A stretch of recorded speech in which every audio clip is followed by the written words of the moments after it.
The purpose of the lab was to mix unknown substances and observe chemical reactions. In the lab, we mixed 8 unknown substances together in all of the possible combinations. We were looking to see if any precipitants formed or if there was change in color or the formation of a gas, and we used all of these as signs of a reaction. We compiled all the data and looked at the results in order to determine the identity of the substances. On the particulate level, chemical bonds are being broken and reformed to make completely new substances. Now, after observing the results, we believe that unknown C is water. We think that unknown C is water because it did not react with any of the other unknown substances.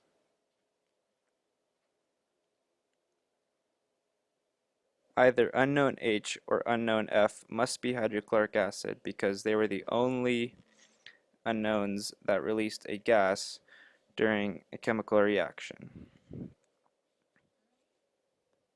Unknown F reacted with almost every other unknown except for C, so therefore the substance must contain an element that is on the very left side of the periodic table,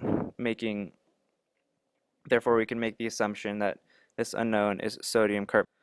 And sodium carbonate reacts with hydrochloric acid to create a gas reaction, therefore we can confirm that unknown H is hydrochloric acid.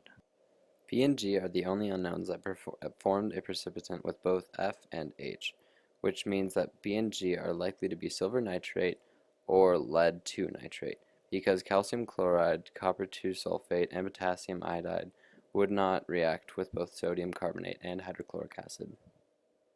Unknown D and unknown E must be copper 2 sulfate and potassium iodide because when mixed, the copper will react with the iodide to form a bright orange precipitant through the iodide becoming iodine and color balanced by the copper.